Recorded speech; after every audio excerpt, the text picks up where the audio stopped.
para investigar esse caso do Morro do Vintém, morreram dois rapazes numa praia chamada Grumari, também no Rio de Janeiro, e na mesma posição dos dois da década de 60. Sim, a outra relação com ufologia, com relação a esses casos, é que em todos os casos, tanto no Morro do Vintém de 66, quanto da Praia do Grumari em 86, os quatro mortos, no caso, eram ufólogos, eram pesquisadores de ufologia. Eles tinham a intenção de fazer contato com alguma alienígena, com alguma raça ou coisa parecida. Tanto que a polícia acredita que, principalmente no primeiro caso, de 66, que eles tinham entrado em contato com algum grupo ufológico fechado, um grupo ufológico não conhecido, mas elitizado, digamos assim, que teria prometido para essas pessoas que eles teriam contato e talvez tivessem provocado alguma situação em que ocorreu a morte deles. O caso Grumari, que ocorreu em 86, a impressão que dá é que é muito similar. A única diferença é que eles não usavam as máscaras de chumbo. E fazendo levantamento de jornais com relação a esses casos, que eu estive no Rio de Janeiro durante 2 anos e pude levantar muita coisa, eu descobri um caso que ocorreu em 62, ou seja, antes do caso de 66, com uma pessoa, um cidadão francês que morava no Rio de Janeiro, que também gostava de ufologia e também mexia com eletrônica. Esse é um outro detalhe que eu esqueci de comentar. Tanto no caso Grumari, quanto nesse caso francês e no Máscaras de Chumbo de 66, no Morro do Vintém, todos eles eram técnicos em eletrônica, sem exceção. E todos gostavam de ufologia ou eram ufólogos. Mas, portanto, nesses casos, a suspeita da polícia seria que se trataria de homicídios, pura e simplesmente homicídios normais, não é? Mas é uma suspeita, nunca foi comprovado, né? Ok. Uhum. Inclusive o policial que está vivo ainda, que não está mais pesquisando o caso, mas ele falou em off para mim, numa entrevista realmente, né? Eu digo em off porque ele já não está mais falando oficialmente. Para eles morreram com uma espécie de cicuta. Já ouviram falar em cicuta? Não.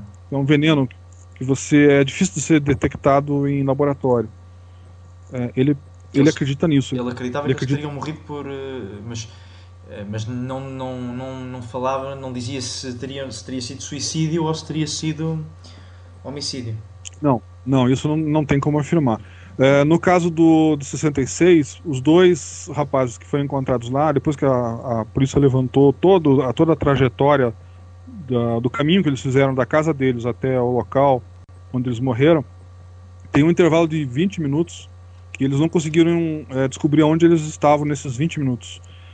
A polícia pensa que nesses 20 minutos foi o tempo que eles tiveram contato com algumas pessoas que levaram eles até o morro e foi onde eles acabaram morrendo. Okay. Portanto, é um caso inexplicável. O caso de Grumari, que ocorreu em 86, ou seja, 20 anos depois, do lado deles foi encontrada uma garrafa de Coca-Cola vazia, que foi constatado dentro da garrafa algum tipo de veneno também. Então, mas o curioso nesse caso, vamos dizer assim, a relação que a gente pode fazer com ufologia aqui não seria o fenômeno OVNI em si, mas o fato de todos eles serem ufólogos ou gostarem de pesquisar ufologia e morrerem de formas muito, muito, muito parecidas. Eu esqueci de comentar também que o caso francês de 62 ocorreu num outro morro, chamado Morro do Cruzeiro, e ele também utilizava máscara de chumbo, como no caso de 66, no Morro do Vintém. Mas, okay? Mas há outros casos de mutilações humanas? Temos mais. Eu falei que eu ia seguir uma relação cronológica. Eu falei para vocês do caso de 46, falei de 61, 66, e agora vou falar de 86, e agora também comentei com vocês o caso Guarapiranga, que já foi comentado, de 88. Depois nós temos o caso Pedro Toledo, que ocorreu em 12 de fevereiro de 1994. Já estamos chegando mais próximo da nossa época. 94 é aquele caso que eu comentei, que foi o caso que me chamou a atenção para ir atrás dos demais. Seria de uma pessoa que foi encontrada morta dentro de casa, carbonizada, na verdade. Até a princípio, algumas pessoas que observam esse caso fazem uma relação com casos de combustão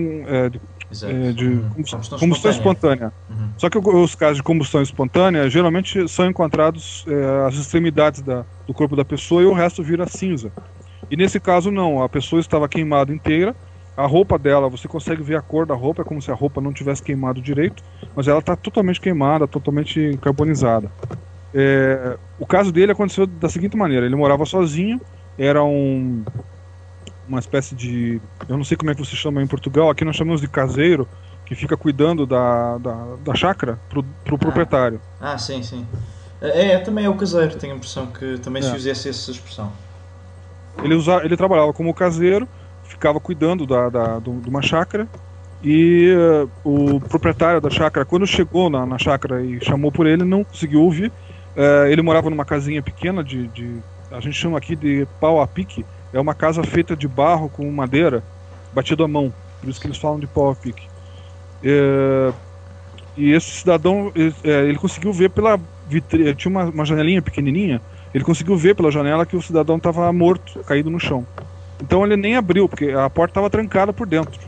É como se o cidadão tivesse fechado a casa dele e foi fazer alguma coisa e morreu nesse momento.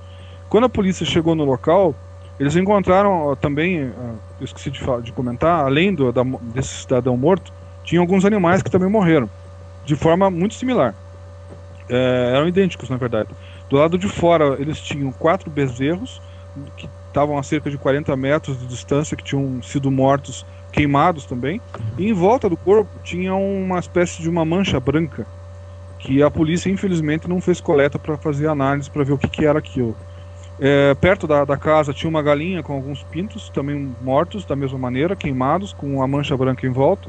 E dentro da casa, que foi a única coisa que a polícia fotografou, porque a polícia brasileira não se interessa por morte de animais, e nesse caso ela se interessou apenas pelo homicídio ou suicídio, ou sei lá o que eles achavam que aconteceu com aquele cidadão, e eles só registraram o corpo dele morto. Então foi a única foto que eu consegui, onde você vê o cidadão estirado no chão, essa roupa que eu falei que dá para ver as cores, e a mancha branca em volta do corpo dele. Segundo o laudo da polícia, também existia dentro da sala onde ele morreu uma galinha morta, nas mesmas circunstâncias, também carbonizada e com essa mancha branca em volta do corpo. Bom, o que eu fiz quando soube do caso? Eu pedi para que um amigo meu, que é físico, que é cético por sinal, esses que são os mais interessantes de você acompanhar, e pedi para que ele fosse comigo até esse local e fizesse um levantamento, tentasse descobrir se foi um raio que caiu ali, ou enfim, que tentasse me dar uma resposta. Ele foi comigo até o local, nós fizemos, é longe daqui, dá cerca de 5 horas de viagem, não, 6 horas de viagem. O local é muito difícil acesso. Pra você ter uma ideia, nós fomos até o final de uma estrada de chão, e no final dessa estrada nós atravessamos um rio por uma espécie de eu não sei como chamar isso, mas era até para nós aqui não é comum isso. É tipo um elevador, não era um elevador, como é que eu poderia chamar aquilo? Tinha um cabo de aço e um negócio pendurado. Um teleférico? Oi? Um teleférico. Era um teleférico manual. Sim. Porque não tinha motor. Sim. Então você puxava uma corda, você tinha que atravessar o rio usando esse teleférico, uma pessoa de cada vez. Foi até um risco. Foi uma aventura mesmo, para chegar nesse local. E quando nós chegamos lá, ele fez a análise do telhado, ele tirou a amostra do telhado, que ainda a casa estava intacta, estava do mesmo jeito. Aliás, ninguém mais tocou naquilo, nem quis morar lá, porque o pessoal ficou com medo, criou-se um mito em cima daquilo, e o proprietário teve que fazer uma outra casa para os caseiros morarem, porque ninguém mais queria morar ali. Então virou uma espécie de um depósito naquele local, meio abandonado. Então o telhado ainda era o mesmo, né? E o físico conseguiu tirar amostras. Eu levei um detetor de